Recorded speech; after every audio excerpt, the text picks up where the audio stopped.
ایک اور مثال میں عرض کروں اور آگے اپنے گفتگو کو بڑھاؤں. ایک یہودی دشمن اسلام کوفے میں رہتا تھا, اس کا انتقال ہوا, اس کو دفن کر دیا گیا. اس کا بیٹا بڑا بے قراری اور اضطراب کا مظاہرہ کرنے لگا, بڑا بے چین رہا, شور چیخ آوازوں کے ساتھ دہاڑے مار مار کر رو رہا. امیر المومنین نے ارشاد فرمایا کہ اس وقت خاموش ہو جا, اس لیے کہ عذاب کے فرشتے تیرے بدر کے سر پہ گرز لگا رہے تھے.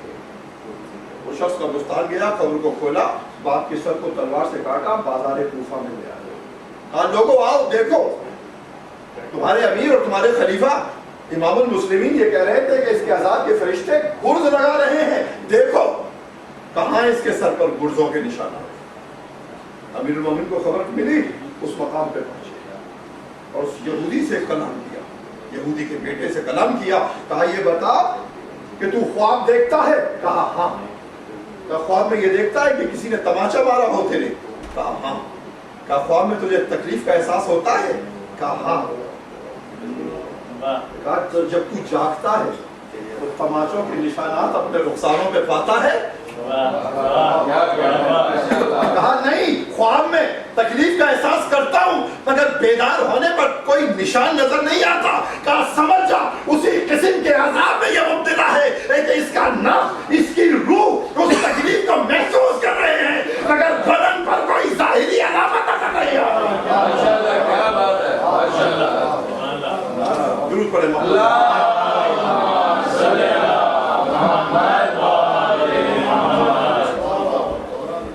گرامی موت اور موت کے بعد کے مدارج پر کلام کیا. ائمہ نے علم خواب ہی دے دے. اور آج بڑی ریسرچ ہو رہی ہے سائیکولوجی میں اور علم سائنس کے اندر, سینکڑوں کتابیں درجنوں میں دیکھ چکا ہوں خواب اور اس کی حقیقتوں میں. اس کے معنی کیا ہے کہ اگر سائنسز مسلسل ریسرچ کر رہی ہے علم خواب کے اوپر تو ضرور کوئی وقت آئے گا کہ انسان موت کے راز تک پہنچے گا, موت کی حقیقت کو دریافت کرے گا. میرا انگلش پورشن جو ISI کے اندر ہے اس میں میں نے پہلی دن کی تقریر میں صاحب کو پڑھا تھا کہ ہم اپنی نشانیاں یونیورس میں دکھائیں گے, آفاق میں دکھائیں گے, عقلانی علوم اور نفسوں میں دکھائیں گے, روحانی علوم, وحی کے علوم. اور جب دونوں ایک دوسرے سے کانگورینٹ ہو جائیں گے, ڈاؤٹ اور شک کا فیکٹر ختم ہو جائے گا, اور یہی وہ وقت ہوگا کہ حقیقت کبریٰ ثابت بھی ہوگی اور اس کا ظہور بھی ہوگا.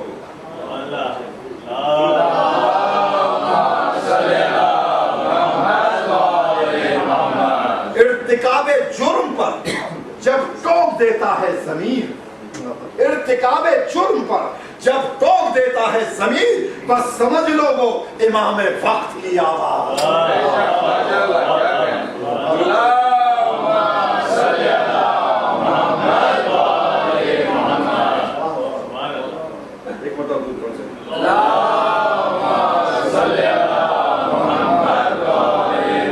پھر سج رہے ہیں ظلم کے بازار, اب تو آ. پھر سج رہے ہیں ظلم کے بازار, اب تو آ. پھر نسل یزید پھر ہے در پہ آزار, اب تو آ.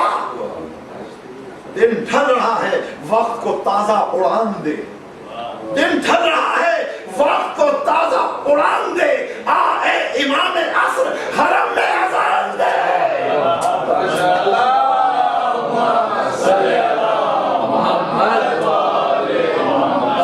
اللہ نے زندگی دی اور توفیق دی تو میں کبھی پورا اشرا پڑھوں گا قرآن اور مہدی کے عنوان کے اوپر.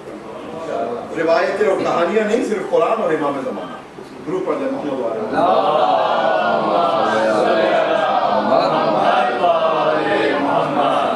گرامی. تو اس منزل کلام تک میں پہنچا کہ قرآن نے بتایا کہ اگر تم موت کو سمجھنا چاہتے ہو تو تم نیند کو سمجھو. دونوں میں ہم نفس کو جدا کرتے ہیں. تھوڑی سی اور گفتگو موت پہ کروں اور کچھ برزخ پہ کلام کروں, مگر ایک ہی ربط ہے. موت کے بارے میں کیا کہتا ہوں کہ موت, بہت اہم جملہ کر رہا ہوں, موت زندگی کی آخری حقیقت ہے, اور موت زندگی کی آخری حقیقت ہے اور آخرت کی پہلی حقیقت ہے. انسان کی موت سے تعین ہوتا ہے کہ اس کی آخرت کا مقام کیا ہوگا. انسان کی موت اس بات کو ڈیسائیڈ کرتی ہے کہ اس کی آخرت کی پرواز کیا ہے, اس کی آخرت کے کے مدارج کیا ہیں؟ تو اب اگر کسی کی موت اس اعلان کے ساتھ ہو رہی ہو فوزت برب العالمین،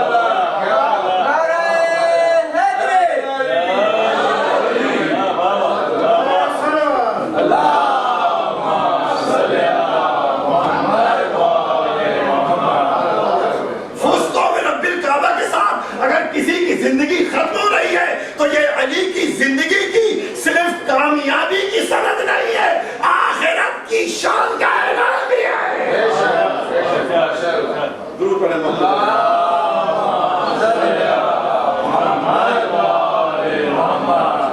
آپ ایکسپیکٹ کر رہے تھے کہ موت اور برزخ پہ اتنی واہ اور سبحان اللہ ہوگی؟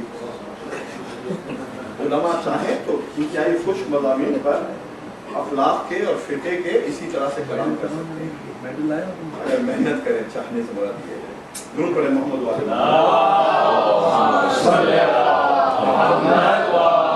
محمد۔ کوئی بھی ٹاپک دے دیں محمد والے محمد کے کرم سے میں موعظہ بھی کروں گا، آپ کے خوف کے مارے آپ کے بدن کے بال بھی کھڑے ہو جائیں گے اور نعرے بھی لگیں گے، آنسو بھی نکلیں گے، سب ہوگا۔ ضرور پڑھ دیں محمد والے۔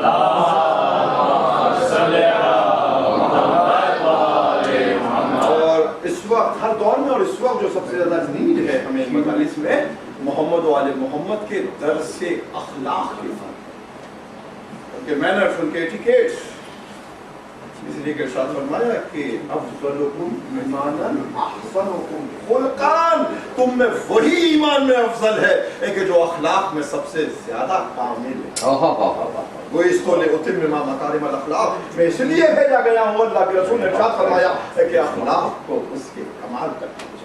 عزیزان گرامی، دنیا میں اتنے مذاہب ہیں، اسلام میں اتنے فرقے ہیں، ہر ایک کے پاس عبادت کے طریقے ہیں، ان کے ریچولز ہیں، تو آپ کسی انسان کے مقابلے میں صرف اپنی نمازوں کے ذریعے نہیں، اس لیے کہ آپ کی عبادت مختلف، کرسچینٹی کی عبادت مختلف، جوڈائزم کی، ہندوازم کی، بدھزم کی عبادتیں مختلف، تو آپ اپنے آپ کو سپریم نیشن نہیں بنا سکتے صرف اپنی عبادتوں کی بنیاد پر، مگر پوری بنی ہوئی انسان میں ایک جو کامن سینس ہے اخلاق کا، کہ صداقت سب کے پاس عزت رکھتی ہے، سچائی سب کے پاس عزت رکھتی ہے، سب کی نگاہ میں دیانت کا مقام ہے، آنیسٹی کا مقام ہے، تو جو یونیورسل اخلاق ہیں اگر ان میں آپ اپنے آپ کو افضل کریں تو حقیقت میں دنیا کی سب سے طاقتور قوم بن جائے۔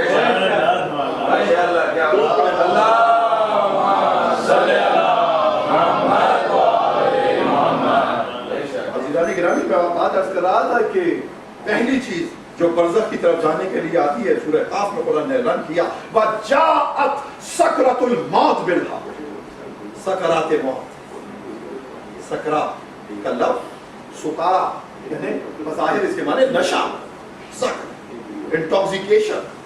قرآن نے کہا سورہ قاف میں کہ موت کا نشہ، موت کی غفلت حق کے ساتھ آتی ہے، حق ہے اور حق کے ساتھ آئی۔ عجیب و غریب بات یہ کہ قرآن نے یہ نہیں کہا کہ سکرات موت حق ہے، بالحق آتی ہے حق کے ساتھ۔ اس پہ میں بات کروں گا، ابھی ایک پہلو پہ میں بات کر لوں۔